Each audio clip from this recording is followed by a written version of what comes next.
Muy buenas noches, Andalucía, ¿cómo estáis? Bienvenidos a Metropolitan Televisión y a este nuevo programa que comienza hoy su andadura a las 8:30 de la tarde hasta las 10 de la noche, Andalucía Debate. Saludos del conductor del programa, de vuestro amigo Agustín Bravo. Vamos a llevaros durante 90 minutos por la actualidad política, económica y social de nuestra comunidad, de nuestra querida Andalucía. Vamos a estar de lunes a viernes y lo vamos a hacer siempre con invitados aquí en el plató. Vamos a tener siempre en nuestro plató personas que nos arrojen luz sobre los temas que os proponemos. También queremos la participación vuestra desde casa, a través de un teléfono y de una página web. Ya os iremos dando y una dirección mail. Ya os iremos dando todos estos datos, pero lo importante es que empecemos ya a presentar a quienes van a tener. Nosotros tenemos el honor de contar hoy con quien inaugura el programa y lo hacemos ni más ni menos que con la alcaldesa de Cádiz, doña Teófila Martínez. Teófila, buenas noches. Hola, buenas noches. Gracias por estar aquí. Gracias por invitarme. ¿Qué tal, cómo va esa quinta legislatura? Va bien, bien, muy comprometida, pero bien. Bueno, pues vamos a hablar de Andalucía en los próximos minutos y gracias de nuevo por contar con nosotros en este primer programa, como se la damos también a Juan Carlos Jiménez Laz. Juan Carlos, periodista, compañero, ¿cómo estás?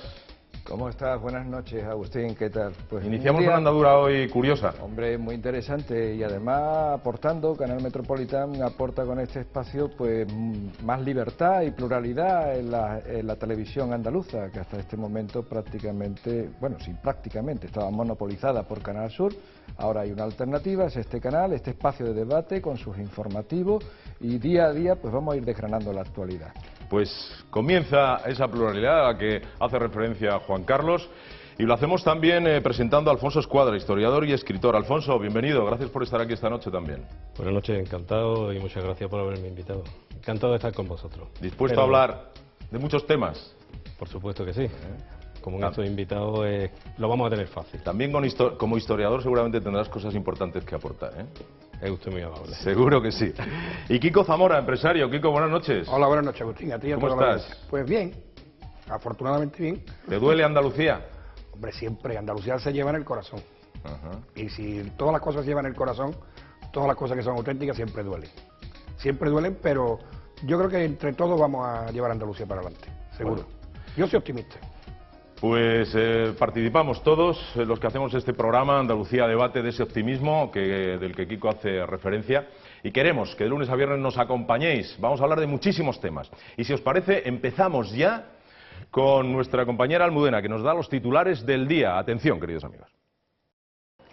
Hola, muy buenas noches. Agustín, arrancamos en Metropolitan Televisión y lo hacemos con los titulares de este día, con los titulares de la jornada que han recogido los diferentes periódicos de las provincias andaluzas. Comenzamos con la portada del Diario Ideal de Granada, que recoge la siguiente información. 729 empresas subvencionadas para crear empleo redujeron la plantilla. La Junta ha detectado irregularidades en el uso de ayudas oficiales concedidas y les ha retirado el dinero. Después de esta información nos vamos ahora hasta el Diario de Córdoba para ver la siguiente noticia. En Córdoba nos detenemos en esta información. La deuda del SAS a los proveedores de tecnología se cifra en unos 100 millones de euros. El colectivo que aglutina a las entidades del sector de maquinaria sanitaria afirma que la suma de la deuda de todas las provincias es de 1.550 millones.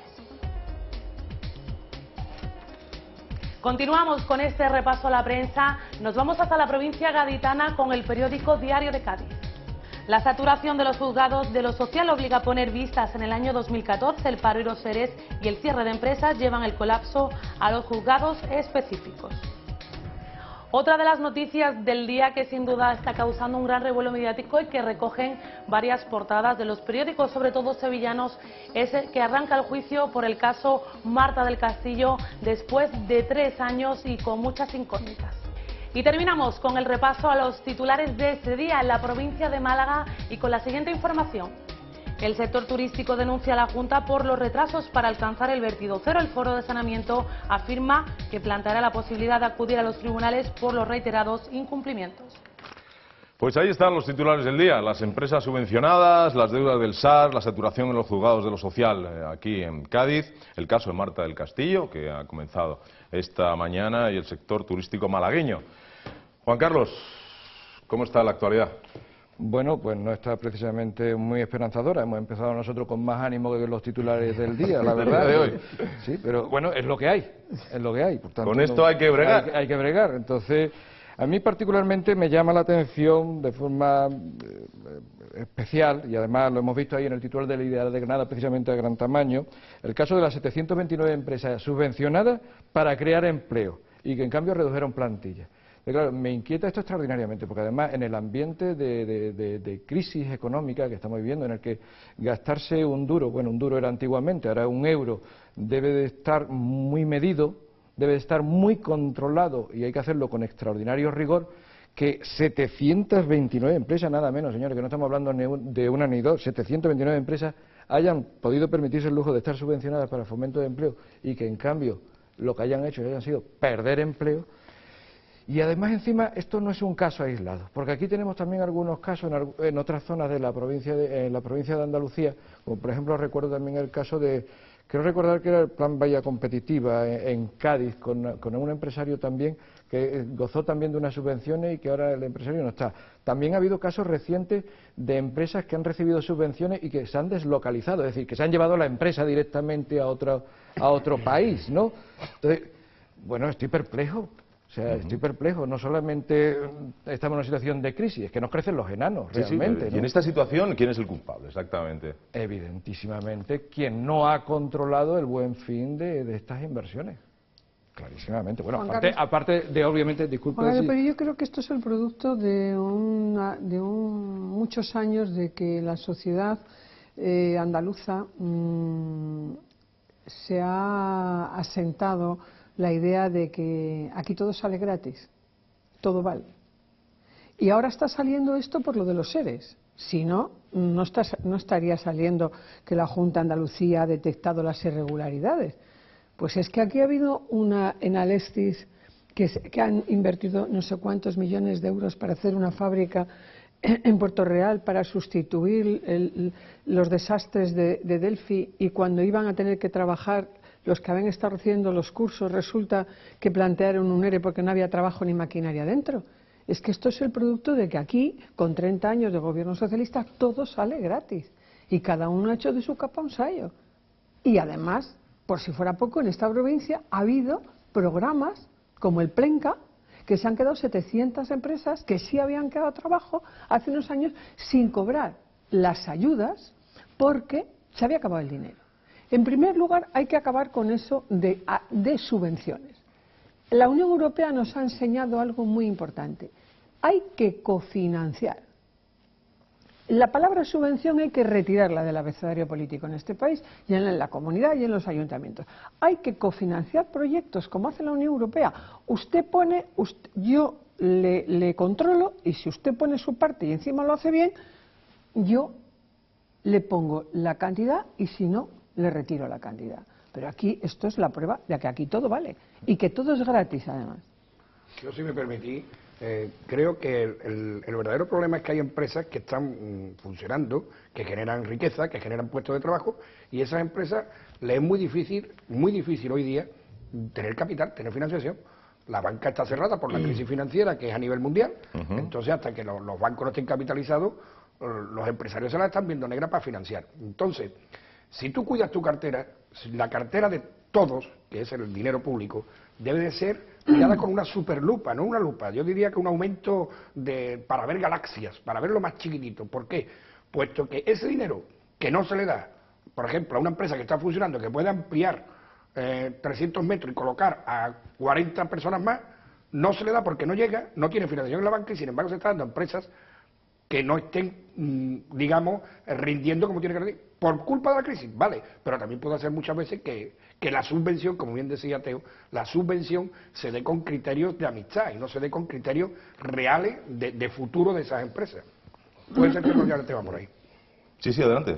Sí, yo creo que en gran medida se ha pasado lo que coloquialmente se dice, se ha repartido mucho pescado con poco criterio, quizás un criterio más demagógico, más electoralista que un criterio económico, y se ha enseñado muy poco a pescar y luego a saber qué hacer con ese pescado. Entonces, claro, cuando se ha creado esa situación, se mantiene durante una serie de años, nos topamos con una realidad como la que tenemos ahora, que es la crisis. Yo estoy de acuerdo con Juan Carlos que hay un denominador común en lo que hemos visto, que es la crisis económica en la que estamos, donde nos encontramos con unas estructuras laborales obsoletas, con unas empresas poco competitivas y sobre todo con unas medidas tomadas en ocasiones precipitadamente, en ocasiones tarde y en muchas ocasiones de forma errónea. En primer lugar, porque en principio ni se reconocía la existencia de esa crisis, y ahí viene la responsabilidad clara, y hay manifestaciones que todo el mundo recordamos claro, en ese sentido. Y claro, de aquellas historias, incidiendo en ellas una crisis económica como esta, pues recuerda el cuento popular de los tres cerditos. La casa que aguantó fue la que estaba bien construida, porque el lobo soplaba igual en las tres. Y eso es un poco lo que llama. Precioso ese cuento, pero el dato está ahí, es uno de los titulares con los que abríamos el programa de hoy, es que 729 empresas subvencionadas para crear empleo redujeron la plantilla. A mí, lo primero que se me ocurre como ciudadano de a pie es, bueno, cómo la Junta, pues ahora ha detectado irregularidades, pues qué criterio siguió para darlas, ¿no? Eso para mí sería un poco, porque como decía Juan Carlos, no ha fallado en una docena, son 729. Estamos hablando de un número muy importante. Sí, pero es que además hay algunas empresas que durante un año les hacen 17 o 18 inspecciones para ver si han cumplido los objetivos de la ayuda de hace 5 o 6 años, y a otras no les hacen ninguna. Y otras las pasan por alto. Y de repente pues te encuentras con que hay empresas como aquí en la provincia de Cádiz que han desaparecido y que están lejos de incluso de Andalucía los empresarios, y que no se habían dado cuenta, ¿no?, que ese dinero faltaba, o que ese dinero se había dado y se había utilizado para otras cuestiones. Pero es que lo más sangrante es que aquí ha habido ayuntamientos como el de Jerez, con una alcaldesa socialista en la provincia de Cádiz, que le dieron dinero para el plan y para el plan de la Junta de Andalucía, y lo utilizó en pagar nóminas y no hizo los proyectos. Y aquí no pasa nada. Vamos a hablar de un caso a lo largo del programa que ha ocurrido también en una localidad sí, andaluza. Además, estás citando precisamente el caso de Jerez, y es que efectivamente y todavía hay también empresas pendientes, empresas subvencionadas pendientes también de desarrollar teóricamente. Veremos cómo acaban. Estoy recordando también, por ejemplo, el caso de Zahab, por ejemplo, Zahab Motor. Sí, sí. A ver cómo acaba. Bueno, pues esa es una de las noticias de los titulares, pero vamos a pasar. A mí me gustaría... Sí, adelante. Hay dos que me llaman poderosamente la atención, ¿no?, que es la deuda del SAS a proveedores de tecnología, que dice que el SAS lo cifra en 100 millones y que las empresas en 1.500, casi nada, 50 millones de euros. Así se puede presumir de apostar por el I+D+I para que lo paguen otros. Y así se puede presumir de sanidad de calidad pagándolo otros, ¿no?, y financiándolo las empresas, y luego acusando a otros partidos como el Partido Popular de que recortamos la política social. Esto es esto es que no me son, eso es para sonrojarse, claro, que lo que los hacen no se sonroja. Y hay otro que me llama poderosísimamente la atención, porque dice: el sector turístico denuncia a la Junta que los retrasos de alcanzar el vertido cero. Yo, como diputada nacional, en el año 2008 pregunté en el Congreso de los Diputados el número de municipios o pedanías de más de 2.000 habitantes que no estuvieran depurando o no tuvieran depuración de acuerdo con las directivas comunitarias. Me tardaron 2 años en contestar, porque la respuesta la he recibido este año. Y curiosamente en la provincia de Cádiz hay 44. Y la media en toda Andalucía por provincia es de 30 y tantos, 40 municipios, que en total dan unos 300 y pico municipios en toda Andalucía sin depurar o con una depuración irregular, o sea, inexistente prácticamente. Eso, en una comunidad autónoma turística, donde tenemos unos importantes ríos, como es el Guadalquivir o como son el Guadalete, o sea, la Cuenca del Sur, eso es que sí que hay que pedir una serie de responsabilidades políticas y de otro tipo, porque hemos disfrutado en tres al menos marcos comunitarios de fondos FEDER, de fondos de cohesión, precisamente para que en el 2005 el sistema de depuración en España estuviera completamente terminado. Pero si es que nosotros en la provincia de Cádiz, en el río Guadiaro, ninguno de los municipios que vierten sus aguas al río Guadiaro tiene depuración, ya con eso lo digo todo. Pero vamos a ver, ¿qué ha estado haciendo la Junta de Andalucía y las diputaciones estos años que no han ayudado a las poblaciones pequeñas a construir unas depuradoras, que tampoco es la obra del Escorial? Porque según el tamaño de la población, resulta que hay que hacer una depuradora con X capacidad. Pero es que, o sea, que a los diputados que venimos permanentemente siguiendo estos temas y denunciándolos, no nos hacen ni caso. Pero es que ahora, porque es un clamor en el sector turístico, que es el que sufre, que luego te venga el mismo Ministerio de Medio Ambiente y te diga, oiga, sus aguas están mal, no le podemos dar la bandera azul ni la verde, ni... Oiga, es que no es, Málaga, que vive a mí no me lo cuente a mí. Es que ahí, para eso han estado los proyectos de cofinanciación de los fondos. ¿Y qué ha pasado ahí, Teófila? Pues que se han invertido en otras cosas. Se han invertido en otras cosas. Yo creo que es un fallo que, perdón, Teo, que tiene mucho la administración. Es decir, cuando hay un fondo federal europeo para esto, es para esto. No para otra cosa. Pero los de cohesión son puramente medioambientales. Yo creo que las administraciones... pero depende del Ejecutivo que recoja esos fondos, ¿no? Que actúe correcta o incorrectamente. Yo he estado en muchas empresas e instituciones donde hay un presupuesto y las desviaciones presupuestarias que se ven al fin de año son mínimas y son presupuestos que los tesoreros que tienen las responsabilidades correspondientes tienen que saber que tanto para nómina, tanto para seguros sociales, tanto para energía, tanto para limpieza. Y eso lo hace cualquier empresa pequeñita. Pero es que además hay una cosa muy importante. Las diputaciones han invertido, que está muy bien, recursos en arreglar las calles de los pueblos, hacer placitas, iluminarlo bien, eso está estupendamente. Pero debajo de esas calles hay un saneamiento que tiene que ir. Y ese saneamiento tiene que ir a algún sitio, a una pequeña depuradora, porque eso si no luego o va al terreno o va a los ríos. Claro, que es un tema fundamental. Fundamental de seguridad y de seguridad ciudadana. Porque eso genera inseguridad y sobre todo puede generar inseguridad en la salud sanitaria. Pero sobre todo esta inversión están sin depuración al día de hoy todavía. O funcionando mal o sin depuración. Yo no, bueno, en esta de forma deficiente, donde hay, donde has dicho, sin depuración. O sin depuración. En Málaga, desde luego, es un clamor, es lo que decía la alcaldesa, pero además, es terrible, como ella indicaba y ponía el dedo en la llaga. Es que en la provincia de Cádiz, desde la provincia de Málaga, desde los pueblecitos que están en la cuenca del Majaceite, que va al Guadiaro, hasta Jimena, pasando por todos los demás hasta llegar a la desembocadura del Guadiaro en la bahía de Algeciras, no depura ninguno. Ninguno, claro. Y eso es lo que quería señalar, porque es que además, como ella decía al principio... es que Zara de los Atunes no depura. No depura. Es que Barbate no depura. Es que Algeciras están terminando la depuradora o la acaban de terminar. Pues nos estamos cargando el único indicador positivo que tiene Andalucía. El único indicador positivo que tiene Andalucía, que se ha publicado recientemente, que eran 15 millones de pernoctaciones, creo que ahora mismo en verano. Pues no lo vamos a cargar. Todos los demás indicadores son negativos. Ya los veremos después. Pero seguramente. Es que ahora, cuando no hay dinero... Ahora ya nos podemos quejar todos son lo que lamentaciones, queramos. ¿no? No, es que ha habido que hacerlo cuando había recursos, que ha habido 15 años hasta ahora de marco comunitario con fondos de cohesión y fondos FEDER para haber hecho esto, para haber hecho proyectos medioambientales, desde plantas de tratamientos de residuos, que fue el primer marco comunitario en el Ayuntamiento de Cádiz, financió con 1.500 millones de las antiguas pesetas Miramundo, hasta todos los demás proyectos de saneamiento y de depuración que se han podido financiar desde entonces, desde 93 hasta ahora. Alcaldesa, ¿eso tiene solución?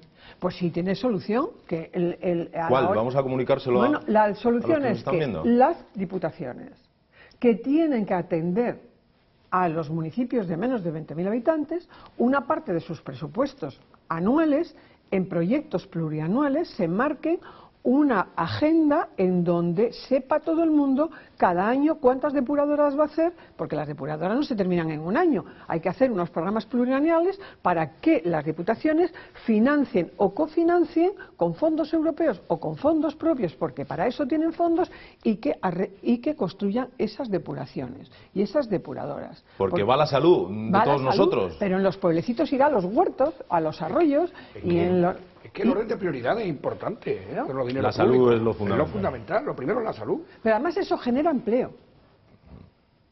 Eso genera empleo y además eso es precisamente dar unas muestras de madurez social y además de madurez cultural y de además de no estar sustentando permanentemente políticas de sostenibilidad, y venga a hablar de sostenibilidad y la izquierda venga a hablar de sostenibilidad y aquí resulta que fallamos por los cimientos. Tenemos más temas, ¿eh? Sí, había adelante. un problema con el tema del saneamiento que se ponía encima de la mesa, se ha puesto encima de la mesa en muchos lugares, y la excusa siempre ha sido, en cuanto a las redes de saneamiento, es que arreglar las redes de saneamiento no se ven.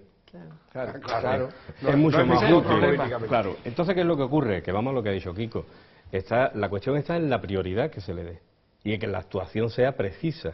Cuando se tiene manga ancha con esas cosas, y sobre todo en época donde hay escasez de recursos, tienes que medir muy bien, lo decía Juan Carlos al principio, dónde pone el dinero, dónde pone ese euro.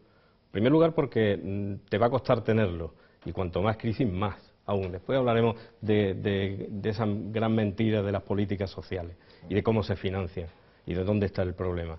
Pero en el caso este es trasplantable a otros sectores. Es cuestión de dónde se prioriza y tener la habilidad, el conocimiento y la voluntad después de aplicarlo en los sitios sensibles que realmente son importantes. Bueno, pues ahí está lanzado por parte de este programa y en la voz de la alcaldesa de Sevilla que hay que ponerse las pilas y que están jugando con nuestra salud y nosotros algunos sin enterarnos.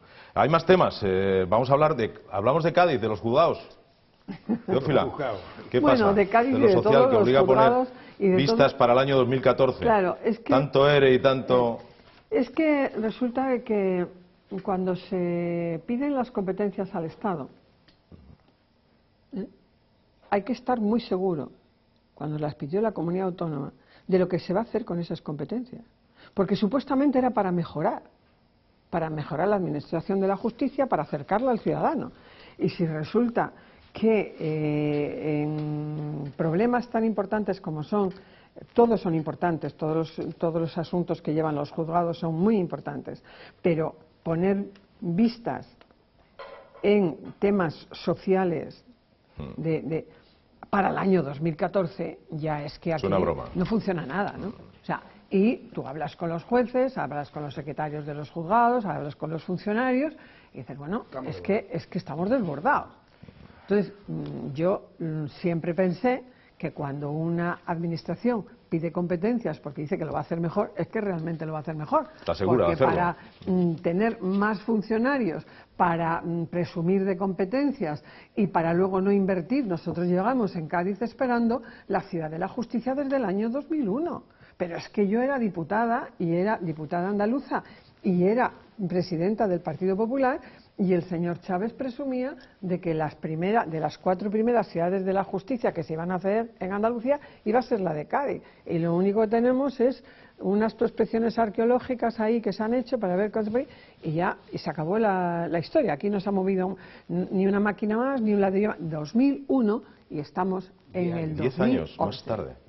Entonces, claro, así es imposible. Claro, y luego vienen las tragedias personales, porque esas personas están esperando que los juzgados digan o los jueces digan si les corresponde una liquidación, si les corresponde un despido o no, si tienen que llevar el dinero a su casa, Hay auténticos problemas y dramones personales en esos casos dentro de esos juzgados, lo social. Y que no te toque que luego en el 2014 la empresa ya no esté, se ha haya dedicado insolvente y todo el mundo no es un trabajador de Delphi,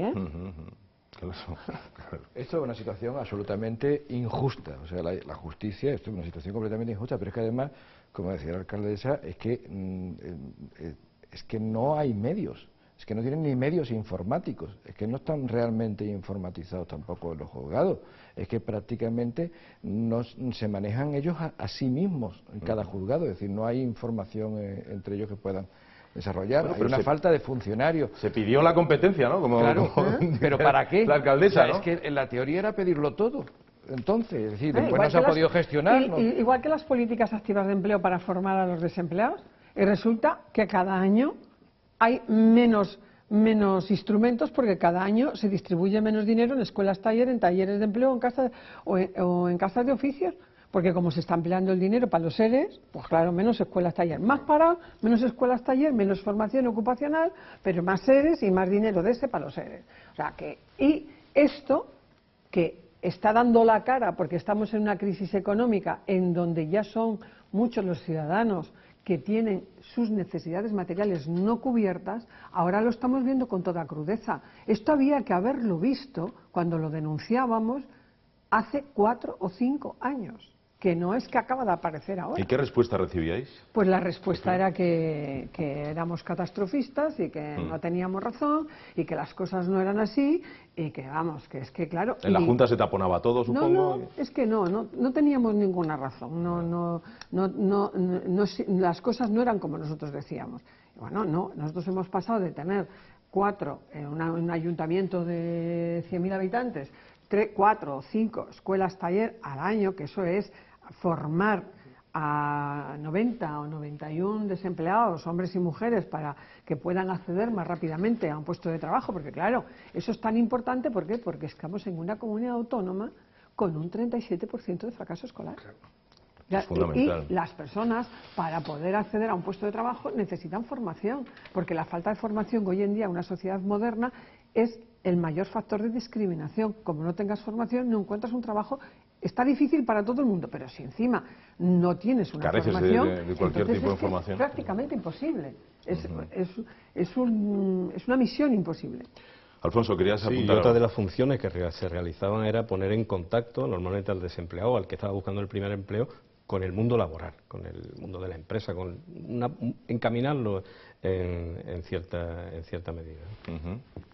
Y después yo quería incidir también en todas esas tragedias personales, que esto lo vemos en las macrocifras o nos quedamos con las noticias, pero todas estas personas que en un momento además complicado económicamente, con un futuro todavía más oscuro de seguir en esta dinámica, se están enfrentando a una situación donde tienen que resolver unos problemas y donde tienen que resolverlos con cierta rapidez. Y siempre había la perspectiva de que en esa parte de la justicia funcionaba con dinamismo. Ahora nos encontramos con que eso no es así.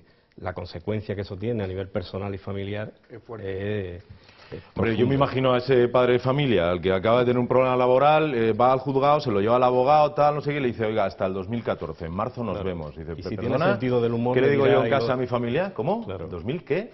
2014. 2014. ¿Cómo se paga el arroz? Y si tiene sentido del humor, le dirá después de lo de los mayas, ¿no? Sí, encima, después del fin del mundo, ¿no? Que es a final de 2012. A lo ¿no? mejor es por eso, ¿eh? A lo mejor es eso, esa es la solución. Bueno, también se ha hablado esta mañana en Sevilla, ha comenzado el juicio del caso de Marta del Castillo. Ahí que vamos a comentar que no hayamos dicho ya, ¿no?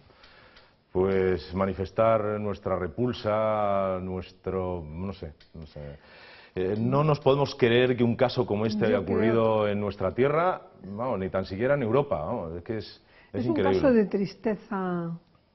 Tristeza de la sociedad, tristeza, ¿no? ¿Cómo puede... O sea, cuando una... Fracaso, sensación de fracaso sí, social. pero es como... Yo tengo la sensación como si la sociedad hubiéramos perdido la dignidad, ¿no? Porque no es consentible que en una sociedad moderna una cosa así pase y no aparezca y los que tienen que responder ante la justicia les tomen el pelo y se pueda admitir que no digan dónde está ese cadáver. Es que es como decir, hemos perdido la dignidad, no hay dignidad, no es posible. Esta no es una cuestión ya de los padres, la madre, el padre y la familia de Marta del Castillo. Es que da la sensación de que nos han ganado, ¿verdad? Que unos ha ganado la maldad. desaprensivos y que además nos tenemos que resignar a que esto ocurra, pero es que ¿dónde estamos? No tenemos que resignarnos, pero es cierto, porque además hay dos casos de inhumanidad, ¿no? Uno es este que estás comentando tan concreto. Pero es pérdida de dignidad. Sin duda, sin duda. Porque cuando una sociedad se pierde el respeto, has perdido la dignidad.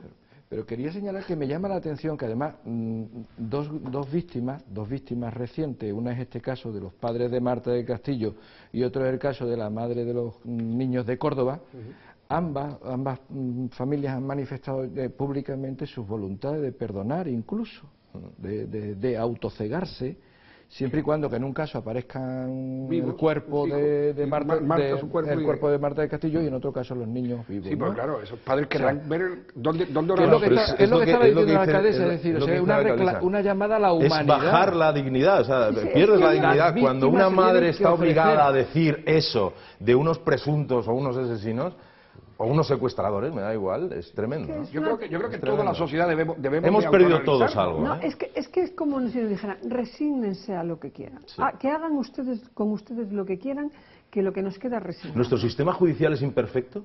Bueno, todo es imperfecto en la vida, pero hombre, hay algunas cuestiones que si la sociedad fuera más exigente, pues seríamos más exigentes con estos desalmados. Es que son animales. Sería imposible que esto se pudiera producir, porque serían rechazados por la sociedad de plano y serían como unos apestados, porque al final es que resulta que no tiene, ese tipo de personas no tienen sitio en la sociedad, porque la persona que habiendo hecho mal no procura después el arrepentimiento, procurando un alivio a los que has hecho mal, es que para eso la justicia que dice que tiene que ser para que cabe el arrepentimiento y que cabe la reinserción, es que con este tipo de personajes hay que decirles de plano, oiga, usted que no va a tener posibilidades, o dice dónde está, o para usted no existe la inserción. Y otra cosa que me preocupa mucho a mí es lo de la famosa frase del menor. Si el menor hace daño por accidente, es un menor porque no tiene conciencia. Ahora, un menor que haga daño conscientemente y con esa maldad, si es mayor para tener esa maldad, es mayor para cumplir las penas de mayores. Para terminar, antes de irnos a publicidad. Creo que hay cierta idea de fracaso colectivo, ¿no? Yo creo que cuando alguien, en lugar de vivir dentro del sistema, lo que hace es aprovecharse del sistema, ese sistema empieza a tambalearse. Y hay ejemplos en la historia cuando alguien se aprovecha del sistema y se hace con el sistema y termina destruyendo el sistema. Los bárbaros en el Lime, concretamente. Yo creo que es una demanda de toda la sociedad y una preocupación de toda la sociedad y un reto de toda la sociedad en su conjunto, ser capaces de sostener ese sistema evitando ese uso perverso que, como en este caso, tiene unas repercusiones humanas, tremenda, sociales, éticas, filosóficas, incluso tremendas, ¿no? Bueno, vamos a hacer una pausita y a continuación, después de esta pausa publicitaria, vamos a hablar de las encuestas. Apenas falta un mes para las elecciones. Ese 20N ya se ve a lo lejos, se ve aproximar. De eso hablamos a vuelta de pausa. No os mováis. Esto es Andalucía a debate.